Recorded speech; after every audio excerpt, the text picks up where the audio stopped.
Este encuentro para mí era muy emocionante antes de que ocurra todo lo que va ocurriendo, y ahora es más, por todo lo que se va acumulando alrededor de la figura de Héctor y de su obra.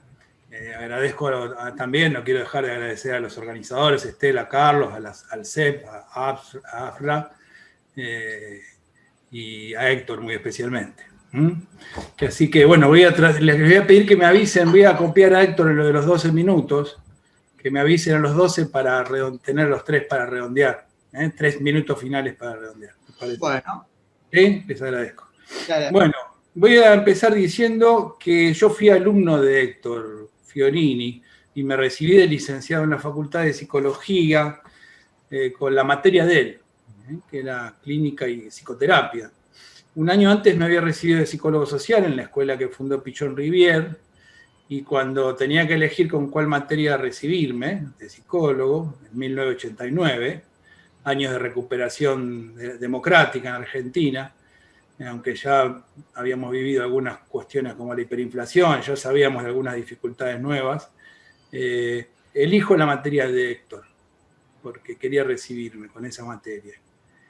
Por la seriedad conceptual, indiscutible, y la perspectiva ideológica. Entiendo que la obra de Héctor era un homenaje y un canto a los más altos valores de los años 60 y 70 de la Argentina y del mundo. Época que Hobsbawm llama, no casualmente, la edad de oro del siglo XX. En ese tiempo tenía un papel, una figura central, y que estaba muy fuertemente estructurando la obra de Héctor, que era la obra de Sartre, particularmente la crítica de la razón dialéctica, como por otro lado era una obra central para toda la generación previa y a la propia de Héctor, ¿no? Con una defensa humanista de la teoría de Marx, Sartre, y por lo tanto sus seguidores o quienes se inspiraron, quien decía, por otro lado, tal vez un poco, de un modo tal vez un poco dogmático, que quien quisiera correrse de ese paradigma de la dialéctica necesariamente iría hacia atrás. No sé, la historia dirá cuál es la verdad o no de esa cuestión que Sartre afirmaba con toda certeza, junto con esa otra gran idea que decía que el sujeto era lo que hacía con lo que el mundo hacía con él, ¿no? Ya diferenciándose de un estructuralismo del que después voy a hablar, y que ya estaba presente en aquel tiempo. Entonces, como decía, Héctor era y es un representante digno y orgulloso de aquel mundo que se nutrió de la enseñanza de Goldenberg en el Lanús, pero también de Blecher, de José Blecher y de Pichon Rivière, en cuyas líneas científicas lo ubicaría, si él me permite hacer abstracción de descripciones científicas manifiestas que no siempre dicen lo esencial de la práctica y de la obra de un autor. Para que se entienda, quiero decir que hay muchas formas de practicar una teoría y a veces la teoría no es lo más relevante en ese sentido. Héctor es un psicoanalista con todo derecho y a mucha honra, y para mí, que no aspiro a hacerlo porque me ubico en otra línea teórica, diría que su obra tiene un gran valor, un enorme valor, desde la que trabaja como un gran artesano y un gran orfebre. Me consta porque leí cada uno de sus libros de modo paciente, trabajándolos como quien se instrumenta en la obra de un maestro que no niega que también está trabajando para él, instrumentándose, porque como toda figura realmente importante de la ciencia y del arte, no esconde sus debilidades ni de la ciencia que practica. Este es un rasgo por el cual lo inscribo a Héctor en la línea de Freud, sin duda, y sin duda en la de Pichon Rivière, de Blecher, y muchas otras figuras que voy a nombrar porque sé que Héctor las aprecia y las quiere, como Fidel Mossio, Hernán Kesselman, quienes fueron algunos de mis más queridos maestros. Esta actitud humanista comprometida le valió a Héctor, podríamos decir no solo a Héctor, pero también a Héctor, no pocas dificultades en un mundo académico y social que en general, y sobre todo en los años 90, privilegia valores totalmente contrarios a los suyos. Héctor se había formado en los años 60 con Goldenberg, ahí en el Lanús, que dije, como médico psiquiatra. Se forma en clínica psiquiátrica desde el 63, concretamente, como lo dice en su interesantísima biografía, hizo desde el 65 todas las formaciones psicoanalíticas que se le imaginen, todas las que tenía que hacer para ser aceptado por el mundo oficial de la época, podríamos decir, y desde el 78 arma su institución, el Centro de Estudios en Psicoterapia. Desde el 86 es profesor de la facultad y ahí tuve la suerte de conocerlo y a partir de ahí no despegarme nunca de su obra, de su influencia. Con Kesselman, con Mocio, nunca pasaba demasiado tiempo en que no, también con Ana Quiroga, nunca pasaba más de un mes sin que lo nombráramos por algo que implicaba el conocimiento y el amor, que no necesariamente son dos cosas tan opuestas, ¿no? Todo lo contrario. En el 86 y 84, bueno, ya se habló de que es uno de los libros más vendidos, pero ahí hay otro libro que no se nombró, que es el primero que yo leí, que es El campo teórico y clínico de las psicoterapias, previo a teoría y técnica, que lo había hecho Editorial Tecné, por ahí ni te acordás, Héctor, de eso. Lo habías hecho. Bien, recuerdo bien. No te vas a acordar. Sí. Y de los años posteriores, bueno, el psiquismo creador, nuevas líneas en psicoterapia psicoanalítica, el libro de Foucault, ¿no?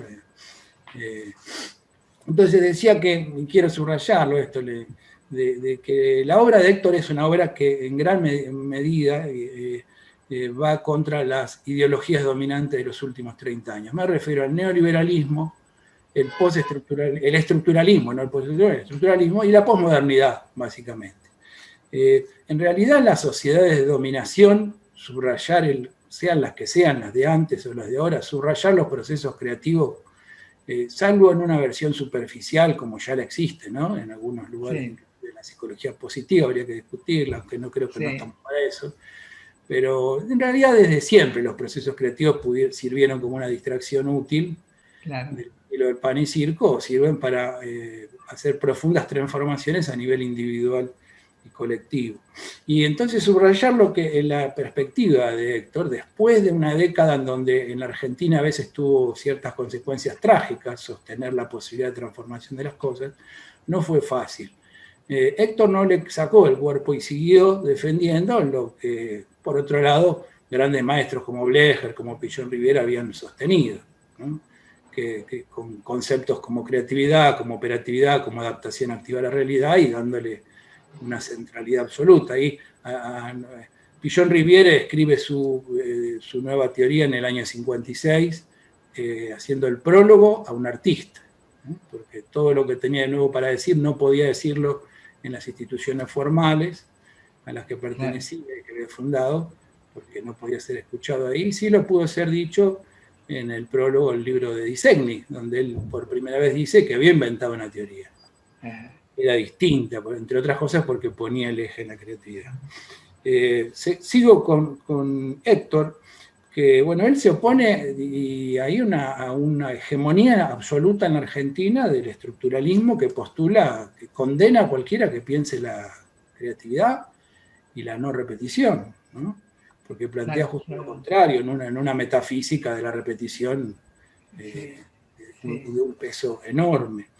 También su gran oposición al reduccionismo que venía de antes, no lo inventó el estructuralismo, ¿no? El reducir todo a unos pocos complejos tiene una larga historia.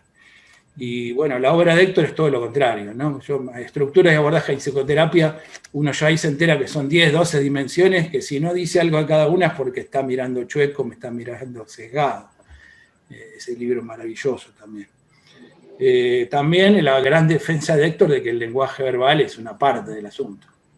No voy a abundar ni me voy a poner teoricista, ya me entiende, supongo, ¿no? Que él es, como dices, muy respetuoso de todos los lenguajes.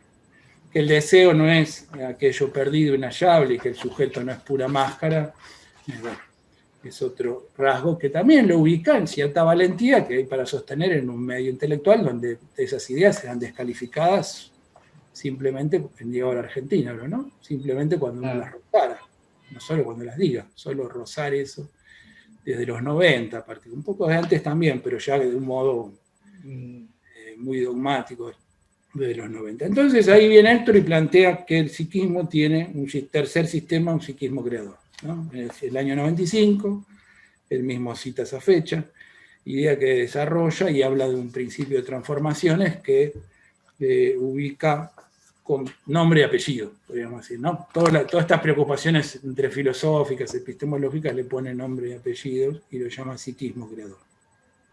El principio del inconsciente, acá voy a citar a Jung, porque que lo cita Héctor. El principio del inconsciente es la autonomía de la psique misma en el juego de las imágenes. No refleja el mundo sino a sí misma, dice, ¿no? Ese principio del inconsciente. Pero también el mundo de los sentidos, dice Jung, tiene el mismo efecto destructor sobre los principios, destructor sobre los procesos psíquicos interiores, ¿no? Esta llamada atención a lo que viene de afuera, lo que es la percepción y el peso que el mundo exterior, que me parece que es otro mérito, por ahí no se habló demasiado, pero en la obra de Héctor existe el mundo exterior, digamos, ¿no? Hay un mundo que incluye el cuerpo. Claro. En otras concepciones a veces no está tan claro que tenga alguna importancia. Entonces, bueno, sigue, ¿no? Cuando Héctor cita a Rilke, que en realidad cita luego a Andrea Salomé, que dice que cuando defiende Rilke no era un mero portador de una psicopatología. Y sostiene la idea de que este sistema creador está desde el inicio y no como un derivado de una patología que se expresa, no como derivado secundario de una estructura neurótica o psicótica. Es decir que está ubicado, tal vez hay una palabra que no está de moda, pero toda esta obra de Héctor está, por ahí antes más en Sartre, ahora más en Deleuze y todos los otros autores, todos muy importantes que se nombraron, está centrada en ese humanismo al que me hice referencia cuando hablé de Sartre, en esa dialéctica profunda, más allá de las formas particulares que asuma, y el concepto de praxis, no hay duda, ¿no? Tal vez es el concepto en el que todos trabajamos. Cuando digo todos, digo Pillon, Blecher, Fiorini, todos quienes seguimos ese humanismo dialéctico, ¿no? Jerarquizando la praxis. Analizando la praxis. Tal vez sea el concepto que abarca todo. Pero bueno, eso de que algo que abarca todo, mejor no pensarlo. Nada abarca todo, ¿no? Bueno, te quedan 3 minutos, Fernando. Bueno, voy a tratar de cerrar, gracias. Es decir, la praxis justamente se anula a sí mismo porque es lo que pasa, es estos 3 minutos que quedan la praxis, ¿no? O sea, no es una generalidad abstracta, sino es la circunstancia concreta en la que uno se encuentra. Bueno, 3 minutos quiere decir que... No, voy a terminar, bien. Está muy bien definida el concepto de procesos terciarios, ¿no? Con esta idea, cito textual, el sujeto creador no viene después, cuando al fin se logran sublimaciones, pujan la latencia desde los comienzos. Esa frase es revolucionaria, porque transforma la concepción del sujeto de la mayoría, yo no sé si del psicoanálisis, pero digamos de las líneas hegemónicas del psicoanálisis, que no es poco. Claro, Uno diría, no es poco, quiero decir Freud, quiero decir Klein, quiero decir grandes autores. Esa frase me parece mete una cuña en algo muy importante. También la idea del capítulo del objeto, Héctor, me encantó esa experiencia de lo pasado, el presente y el futuro que trabajás también cuando hablas del objeto perdido, de hallazgo imposible, como todo lo perdido, en cierto, ¿no? Pero también un presente con el deseo de contacto y encuentro. Lo digo en mis palabras, no las tuyas. Sí. El deseo de contacto y encuentro. Y un futuro que la idea de necesario e inexistente me parece fundamental. Es decir, que gran parte de lo que hacemos se explica por objetos futuros con los que aún no contamos y que sin embargo solo van a existir por la praxis que lo crea. Claro. Ese me parece que es una idea que es muy importante. Ya se habló del sujeto y del otro, los otros quienes me antecedieron, entonces voy a cerrar con Héctor como Freud, voy a decir algo, ¿no? Porque lo que encontré revisando todos los libros, allá en el año 80, el 28 de noviembre de 1980, escribió un texto que se llama Una visión personal de Freud y su obra. Y revela entonces él dice qué Freud o cómo mira Freud, eso está en Estructura y Abordajes, para quien quiera buscarlo ahora entre un rato. Y entonces dice, ¿cómo lo ve a Freud, no? Y Héctor dice que Freud tuvo el enorme mérito de transformar, dice muchas cosas, pero que subrayo una, que tuvo el enorme mérito de transformar el caos de los procesos psíquicos en el cosmos de una teoría.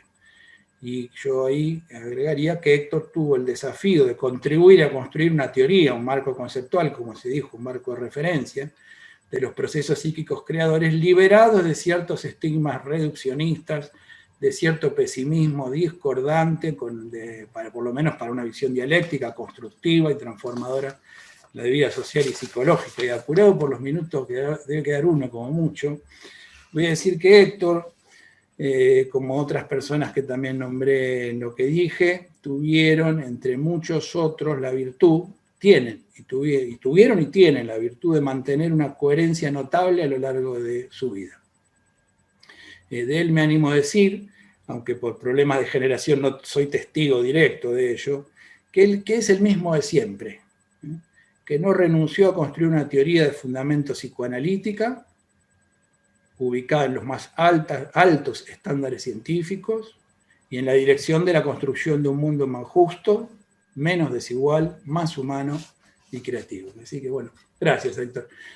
Aunque intenté ser conceptual, espero que se haya entendido también lo mucho que te aprecio y lo mucho que te quiero. No solo muchas gracias a vos, realmente. Son emociones profundas todas, muy profundas. Bueno, muchas gracias, Fernando.